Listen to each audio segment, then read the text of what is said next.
எல்லா தேர்தல் பரப்புரைகளையும் ரத்து பண்ணிட்டு இருக்காரு. கிட்டத்தட்ட எனக்கு தெரிய ஒரு 11 தேர்தல் பரப்புரைகள் ரத்தாயிருச்சு. விஜயனுடைய பரப்புரைகள் பர்மிஷன் கிடைச்சு தமிழக அரசியல் வரலாற்றிலேயே ஒரு தேர்தல் பரப்புரையை இத்தனை முறை ரத்து செய்த தலைவர் தாவேகா தலைவர் விஜய் தான் போடுறாரு. கிட்டத்தட்ட காலையில 8 மணிலேருந்து நிற்கிறாங்க. இவர் மத்தியானம் 12 மணி. இவர் போறதுக்குறம் வெயில்ல தான். ஏன்னா 4-5 பேர் செத்தா அதுக்கு நல்ல ப்ரமோஷன் ஆகுது. இவருக்கு 4-5 பேர் செத்தா அதனால அந்த ப்ரமோஷனுக்காகவே மத்தியானம் 12 மணிக்கு நல்லா சுட்டரிக்கிற வெயில்ல, அதுவும் வந்து பங்குனி வெயில்ல, சித்திரை வெயில்ல அவரு பிளான் பண்ணிக்கிறாரு. 12 மணிக்கு வர, 1 மணிக்கு வர, 2 மணிக்கு வராங்க. இன்னைக்கெல்லாம் பாருங்களேன், வேட்பாளரே மயங்கி விழுந்திருக்கு. திருப்பூர்ல கோயம்புத்தூர் சூலூர் வேட்பாளர் சுகுமார் நினைக்கிறேன் மயங்கி விழுந்திருக்கு. வேட்பாளர் மயங்கி விழுந்ததெல்லாம் வந்து எனக்கு தெரிய 100ல் 1 1000ல் 1 நடக்கும். அத்திபுத்தவங்களும் நடக்கும். இன்னைக்கு பாருங்க, வெயில்ல நிக்க முடியாம 10 பேருக்கு மேல மயங்கி விழுந்திருக்காங்க. இப்படிப்பட்ட ஒரு தேர்தல் நேரத்துல இப்படி கேவலமான ஒரு பரப்புரை மாடலை வச்சிருக்கிறவர் விஜய் மட்டும்தான். அதனால தாவேகா தலைவரை நம்பிலாம் பரப்புரை எந்த மாடலை பண்ணாலும் நமக்கு தோல்வி உறுதி. அவரே துவக்கத்தான் போறாரு, அவருக்கே தெரியும். அதனால எப்படா எலெக்ஷன் முடியும், இந்த தொல்லெல்லாம் எப்போ முடியும், நம்ம வெளிநாட்டுக்கு போய்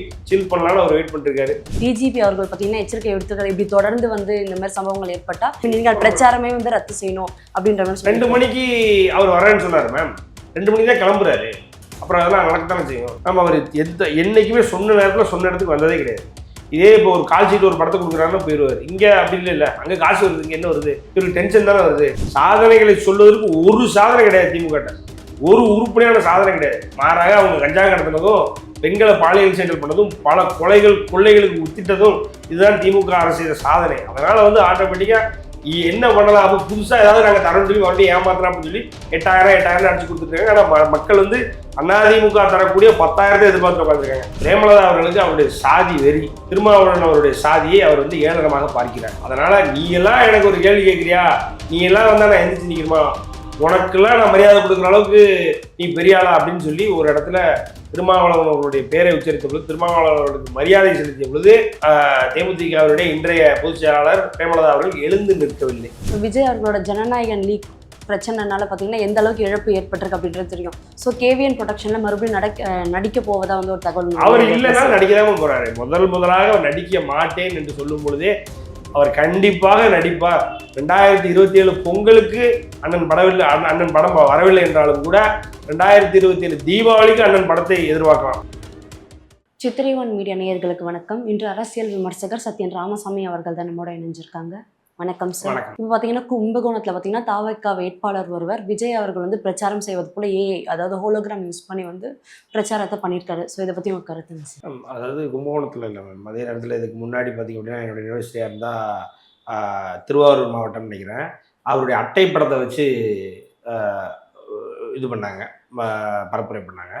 அதுக்கப்புறம் பெரம்பலூர் நினைக்கிறேன், இல்லை திருவெரும்பூர். ஓகே, திருவெரும்பூரில் பார்த்தீங்க அப்படின்னா அன்பில் மகேஷ் பொய்யாமொழி அவர் நிற்கக்கூடிய அந்த தொகுதியில் இவர் மாதிரி ஒரு பொம்மையை செஞ்சு பண்ணாங்க.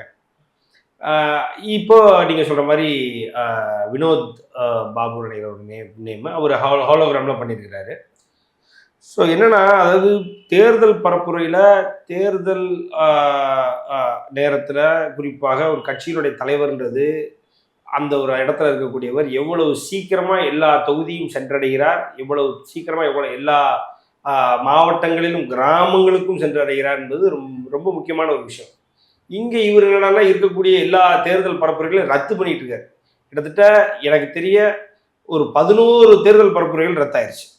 விஜயனுடைய பரப்புரைகள் பர்மிஷன் கிடைச்சு. அன்னைக்கு ஒரு தினமலர் ஆர்டிக்கல் ஒன்று போட்டிருக்கேன், தமிழக அரசியல் வரலாற்றிலேயே ஒரு தேர்தல் பரப்புரையை இத்தனை முறை ரத்து செய்த தலைவர் தாவேகா தலைவர் விஜய் தான் போடுறார். இவர் பரப்புரையே போலன்னா அவங்க என்ன பண்ணுவாங்க, வேற ஏதாவது பண்ணி தான் ஆகணும், போஸ்டர் ஒட்டி தான் ஆகணும், அதே நேரத்தில் பொம்மை செஞ்சு எடுத்துகிட்டு போய் தான் ஆகணும், அதே நேரத்தில் அட்டைப்படத்தை எடுத்துகிட்டு போய் தான் ஆகணும், ஹோலோகிராம் பண்ணி தான் ஆகணும். இதுக்கெல்லாம் செலவு என்ன, இதெல்லாம் விஜயா பார்க்க போகிறது இல்லை. சரி, ஏதோ ஒன்று இன்னோவேட்டிவாக நீங்கள் பண்ணித்தான் ஆகணும். ஏன்னா இன்றைக்கி உங்கள் தலைவர் உங்களை பார்க்க வர்றதுக்கு தயாராக இல்லை. ரெண்டாவது, ஒரு இடத்துக்கு வரணும்னா அதுக்கு லேட்டாக வேறு வராரு. அதனால் லேட்டாக வர்றதுனால பரப்புரை கேன்சல் ஆகுது. அது அதிகமாக விஜய்க்கு தான் நடந்திருக்கு. அன்னைக்கு காரைக்குடியில் கிட்டத்தட்ட காலையில் 8 மணிலேருந்து நிற்கிறாங்க. இவர் மத்தியானம் 12 மணிக்கு. இவர் போகிறதுக்குறம் வெயிலில் தான். ஏன்னா 4-5 பேர் செத்தா அதுக்கு நல்ல ப்ரமோஷன் ஆகுது. இவருக்கு 4-5 பேர் செத்தா அதனாலே அந்த ப்ரமோஷனுக்காகவே மத்தியானம் 12 மணிக்கு நல்லா சுட்டரிக்கிற வெயிலில், அதுவும் வந்து பங்குனி வெயிலில், சித்திரை வெயிலில் அவர் பிளான் பண்ணிக்கிறாரு. 12 மணிக்கு வர, 1 மணிக்கு வர, 2 மணிக்கு வரேன்னு. அதில் இவர் வர்றதுக்குள்ள லேட் ஆயிடுது. அதனால் 8 மணிலேருந்து 12 மணி, 1 மணி, 2 மணி வரைக்கும் நிற்கிறவங்கலாம் அதுக்கப்புறம் காரைக்குடியில் பேசாமல் ஒரு பாட்டுக்கு போயிட்டார்.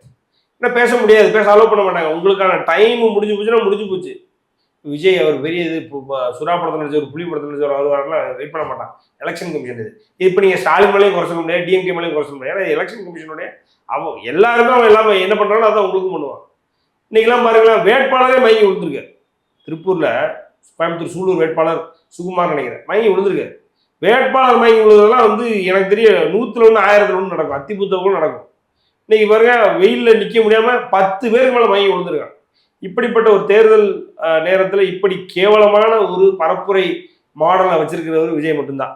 இப்போ பாருங்க, எலெக்ஷன் முடிஞ்சிடும், 23 எலெக்ஷன் முடிஞ்சதுக்கப்புறம், அப்படி இல்லைன்னா மே 4 அப்புறமும் அவர் பாட்டுக்கு இன்ப சுற்றுலா போயிருவார் வெளிநாட்டு. அவர் வெளிநாட்டுக்கு போகலன்னா நீங்களுங்க அவர் போயிருவார். எல்லாராலையும் போக முடியுமா? காத்து கிடந்து கிட்டத்தட்ட 2 மாதம் அவருக்காக வெயிலையும் மழையிலையும் நின்று பரப்புரை செஞ்சவன் நிலைமை. அவன் அதே வீட்டுக்குள்ளே தான் ஒடுங்கியிருப்பான், ஓட்டு வீட்டுக்குள்ளே குதிரை வீட்டுக்குள்ளே ஒடுங்கியிருப்பான். இவர் பாட்டுக்கு வெளியில் போயிட்டு யார் கூட சுற்றிட்டு போகிற நடிகை கூட அந்த இதெல்லாம் அந்த என்ன சொல்கிறது, ஒரு அவர்லாம் பாண்டு சில்வர் ஸ்பூனு கோல்டன் ஸ்பூனு பார்த்தீங்கன்னா அவர் பாட்டுக்கு வெளிநாட்டை போய் தஞ்சாவூர் எல்லாம் போக முடியுமா? எல்லாம் செத்து கித்து ஆஞ்சு ஓஞ்சி இருக்கிற காசப்புறம் கரியாக்கி உட்காந்துருப்பாங்க. அதனால தாவேகா தலைவரை நம்பிலாம் பரப்புரை நீ எந்த மாடலை பண்ணாலும் உனக்கு தோல்வி உறுதி. அவரே தோக்கத்தான் போறாரு, அது அவருக்கே தெரியும். அதனால எப்படா எலெக்ஷன் முடியும், இந்த தொல்லெல்லாம் எப்போ முடியும், நம்ம வெளிநாட்டுக்கு போய் சில் பண்ணலான்னு அவர் வெயிட் பண்ணிட்டு இருக்காரு. நீ இப்பவே சில் பண்ணா உனக்கு நல்லது, இல்லைன்னா நீ ஒரேடியா ஐஸ் பெட்டிக்குள்ள போயிருவ, சில் ஆயிடுவேன். இப்போ பார்த்தீங்கன்னா நீங்க சொன்ன 10 பேர் மயங்கி விழுந்திருக்காங்க. அவங்க சொன்ன கூட்டத்தை விட அதிகமாக தான் வந்துட்டு இருக்கிறதுனால டிஜிபி அவர்கள் பார்த்தீங்கன்னா எச்சரிக்கை எடுத்துக்கிறார். இப்படி தொடர்ந்து இந்த மாதிரி சம்பவங்கள் ஏற்பட்டா இன்னைக்கான தேர்தலே ரத்து, நீங்க பிரச்சாரமே ரத்து செய்யணும் அப்படின்ற மாதிரி 2 மணிக்கு அவர் வரேன்னு சொன்னாரு மேம். 2 மணிக்கு தான் கிளம்புறாரு. அப்புறம் அதெல்லாம் நடக்கத்தானே செய்யும். நம்ம அவர் என்னைக்குமே சொன்ன நேரத்தில் சொன்ன இடத்துக்கு வந்ததே கிடையாது. இதே இப்போ ஒரு கால் ஷீட் ஒரு படத்தை கொடுக்குறாருன்னு போயிடுவார். இங்கே அப்படி இல்லை, அங்கே காசு வருது, இங்கே என்ன வருது, இவருக்கு டென்ஷன் தானே வருது. அதனால பார்த்தீங்க அப்படின்னா அவர் சொன்ன நேரத்தில் போகாதனால தான் இவங்கெல்லாம் மயங்கி விடுறாங்க. வெயில் தாக்கத்தினால இவங்க எப்படி தண்ணி ஒரு வாய் தண்ணி கூட கொடுக்க மாட்டாங்க. தாவேக்காவை பொறுத்த வரைக்கும் நீ உங்கள் செலவை பார்த்துக்கிட்டோம், ஒரு தண்ணி ஒரு கழிப்பறை வசதி இதெல்லாம் எதுவுமே பண்ணி கொடுக்க மாட்டாங்க. அதெல்லாம் நாம் தமிழர் அதிமுகலாம் பண்ணுவாங்க, இங்கெல்லாம் இவங்க பண்ணி கொடுக்க மாட்டாங்க. அதனால பாதி பெண்கள் இன்னும் பார்த்தீங்கன்னா இன்னைக்கும் குழந்தைய தூக்கி வச்சு மேலே ஒருத்தர் டான்ஸ் ஆடிட்டு இருக்கான். அறிவு கொஞ்சமாவது இருக்க வேண்டாமா? இவனே மேலே ஏறி கை காமிக்கிட்டு இருக்கான். யாரு? விஜயே அந்த பனையூர் பங்களால உள்ள இருந்து மேலே இப்படியோ ஏறி இருக்கான், ஏணியை போட்டு மேலே ஏறி கை காமிக்கிட்டு இருக்கான். அதெல்லாம் ஒரு மாசு நடத்திட்டு இருக்கான். அப்போ அவனுங்களும் அதான் நினைப்பானுங்க, மேலே ஏறிட்டா மாசு அப்படின்னா எது கிடையாது, எல்லாத்தையும் மேலே ஏறானுங்க. அதனால இன்னைக்கு குழந்தைய குடிச்சு குழந்தை குதிக்குது மேலே. ஏண்டா இத்தனை பண்ணாதீங்க, செத்து போச்சுன்னா நீ செத்தா உனக்கு தெரியும் நீ சாக போறேன்னு. அந்த குழந்தைக்கு அது தெரிய கூட செய்யாதடா, அனாம தான் செத்து போண்டா. அதெல்லாம் சொல்றோம். நீலாம் சாக வேண்டிய ஆள், நீ செத்து போனாலும் பரவாயில்ல, ஆனால் தெரியாத வாயில்லாத சாகுமாடா, எதுக்கு நாங்கள் கூட்டு போறீங்கன்னு சொன்னா கேட்கறாங்களா? இன்னைக்கும் பிள்ளைகள் போய் கஷ்டப்படுது, பெண்கள் போய் கஷ்டப்படுறாங்க. 5 பவுன் ஜங்கிலே அடிச்சுட்டு போயிட்டான் இன்னைக்கு ஒருத்தன். அதான் திருட்டு போயிலுங்க இருக்கிறதே 1ஆம் நம்பர் கேடுகிட்ட திருட்டு போயிலுங்க. அந்த கூட்டம் இந்த எலெக்ஷனோட அவனுக்கு முடிஞ்சுட்டா கொஞ்சம் தொல்லை இல்லாமல் இருக்கும். இப்போ கும்பகோணம் இல்ல, அதே கும்பகோணம் பார்த்தீங்கன்னா திமுகக்கும் தாவேக்காக்கும் போட்டி, ஒரு பிரச்சாரம் இருக்கு. என்னன்னு பார்த்தீங்கன்னா 8000 ரூபாய் வீடு வீடா போயிட்டு விநியோகம் செஞ்சிருக்காங்க அந்த டோக்கன். ஸோ அப்படி இருக்கும்போது திமுகக்கு வாக்களியுங்கள், தாவேக்காவை தள்ளி வைங்கள் அப்படின்ற மாதிரி சொல்லியிருக்காங்க.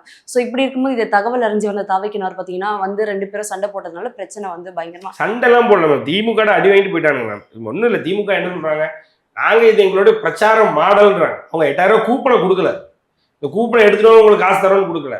8000 ரூபாய் கொடுக்க போறோன்றதை அடிச்சு கொடுக்குறாங்க. இன்னைக்கு அதிமுகவுடைய மாடல் எல்லா இடத்துலையும் ஹிட்டு, திமுகவுக்கு அது ஹிட் ஆகலை. அதனால கூப்பன் அடிச்சு கொடுத்துட்டு இருக்காங்க. அதிமுகவில் ஃப்ரிட்ஜ் தரப்போறோம் அப்படின்னு எல்லா மக்களும் நீ ஃப்ரிட்ஜுக்கு எதிர்பார்த்து ரெடியாக உட்காந்துருக்காங்க.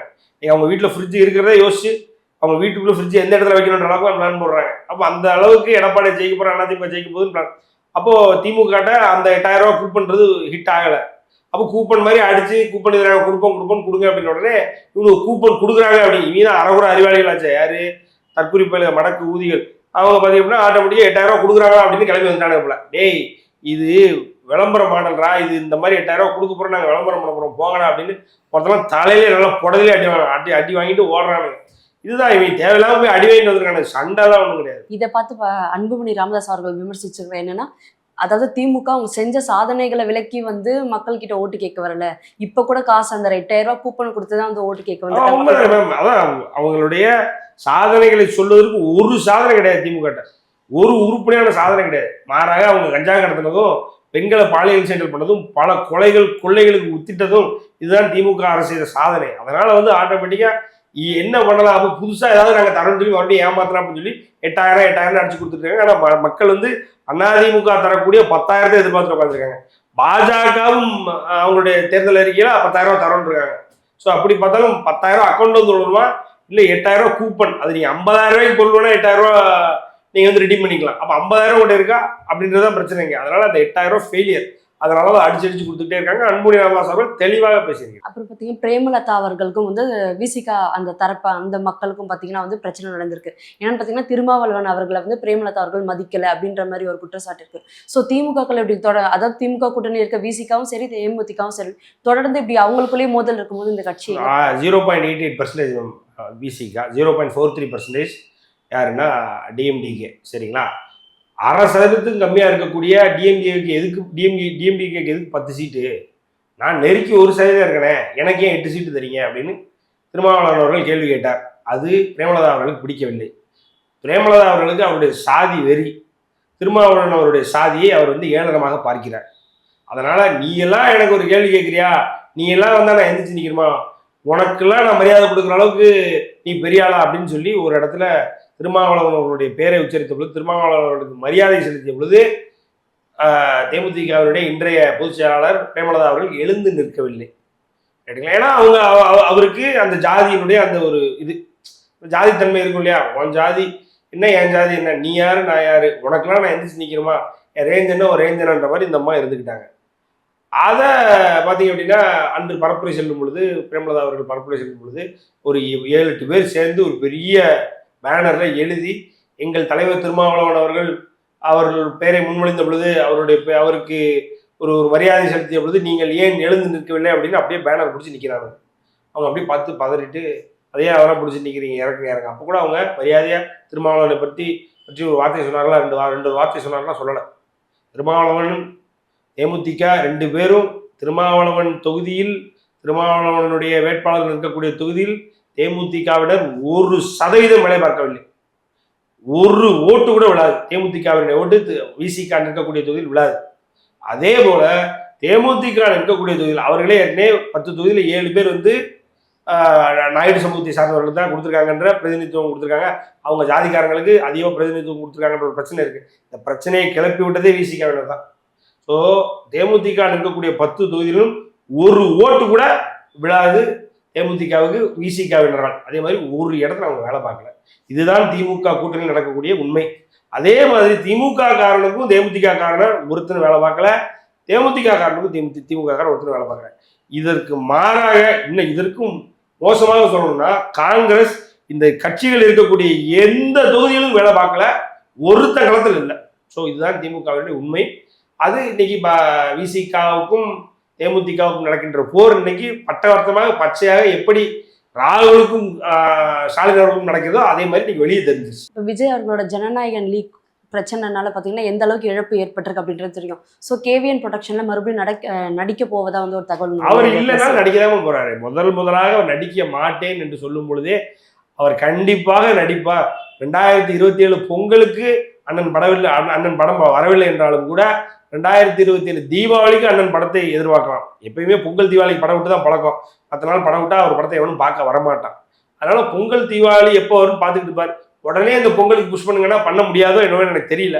ஆனால் 2027 தீபாவளியை ஒட்டி அப்படின்னா ஏதோ ஒரு ஃபங்க்ஷனுக்கு கண்டிப்பாக செகண்ட் ஹாஃப்ல அவரோட படம் வரும். இது வந்து ஏதோ இப்போ லீக் ஆயிடுச்சு. லீக் பண்ணதே அவனு தானே, லீக் பண்ணதே அவன் ஆதரவுனா அந்த நாய்ங்க தானே, அந்த 4-5 பேர் சேர்ந்தாலும் லீக் பண்ண. எதுக்கு லீக் பண்ணாங்க? இந்த இன்ஃபர்மேஷன் இப்போவாது வெளியில போய் மக்கள் இந்த படத்தெல்லாம் பார்த்து அட்லீஸ்ட் திருட்டுத்தனமாவது பார்த்து தளபதி மேல மக்களுக்கு ஒரு வெறி வரட்டும் அப்படின்ற ஒரு நப்பாசில ரிலீஸ் பண்ணிட்டானுங்க.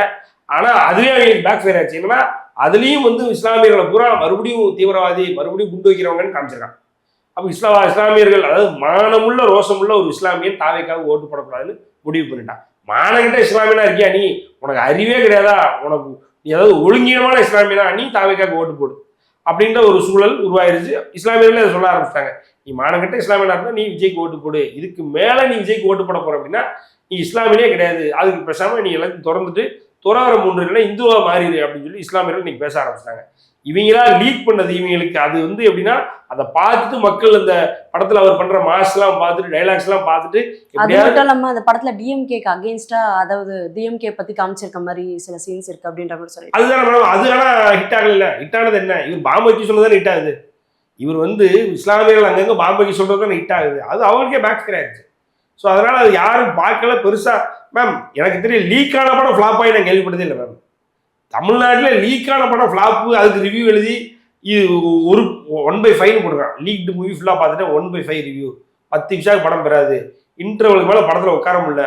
இன்டர்வலே கேவலம். ஒரு டைலாக் ஒட்டலை. பகவன் கேசரியே சூப்பராக இருக்கும். பாலைய அளவுக்கு எனக்கு நடிக்க தரேன்னு ரிவ்யூ எழுதியிருக்காங்க. அதுதான் உண்மை. அதெல்லாம் இதெல்லாம் முதலே சொல்லிட்டோம். இதெல்லாம் புதிய இன்ஃபர்மேஷன் எங்களுக்கு கிடையாது. இப்போ பெரம்பூர் தொகுதியில் பார்த்தீங்கன்னா டிவிகேன்ற பேரில் 2 பேரும் நிற்க போகிறதா ஒரு தகவல் வந்திருக்கு. ஒன்று தமிழக வாழ்வுரிமை கட்சி, ஒன்று தமிழக வெற்றி கழகம். ஸோ அவங்க விசில் சின்னத்தில் நிற்கிறாங்க, இவங்க கேமரா சின்னத்தில் நிற்கிறாங்க. ஸோ இதுலேயே வந்து குழப்பங்கள் ஏற்பட்டு ஒரு 10,000 ஓட்டு பிரிஞ்சிருவேன். ஒரு 10,000 ஓட்டு. ஏன்னா தாவேக்காவினுடைய தற்கொலைகளை பொறுத்த வரைக்கும் எப்படின்னா ஒன்றும் இல்லை, நீங்கள் சைலண்டாக யாராவது ஒருத்தரை விஜய்க்கு ஓட்டு போட போகிறேன்னு சொல்கிறவங்கள கூப்பிட்டு வச்சு, இப்போ நீ நேராக போகணுன்னு அவசியம் இல்லை, ஒரு லிங்க் வந்துடும், அந்த லிங்க்கில் நீ ஓட்டு போட்டால் போதும் அப்படின்னா போட்டுருவாங்க. அப்படியா, அப்போ லிங்க் வந்தால் போதும், பரவாயில்ல நாங்கள் போட்டுருவோம் அப்படின்னு வீட்டில் உட்காந்துருவாங்க. எப்படி லிங்க்கில் ஓட்டு போட தயாராக இருக்கிறவங்க இவனுங்க ஒருவேளை வாக்குச்சாவடியில் போய் டிவிக்கேன்னு பார்த்துட்டு அந்த பட்டனை மீட்டு வந்தாலும் வந்துடுவானுங்க, சொல்ல முடியாது. ஸோ அதனால் ஒரு 10,000 ஓட்டு சாலிடாக பெரம்பூரில் பிரியும். அதனால் விஜய் வந்து ஒரு 5,000 ஓட்டு 4,000 ஓட்டு தோற்று தான் போகிறார். அரசியலை குறித்து பல சுவாரஸ்யமான தகவல்களை பகிர்ந்தமைக்கு நன்றி.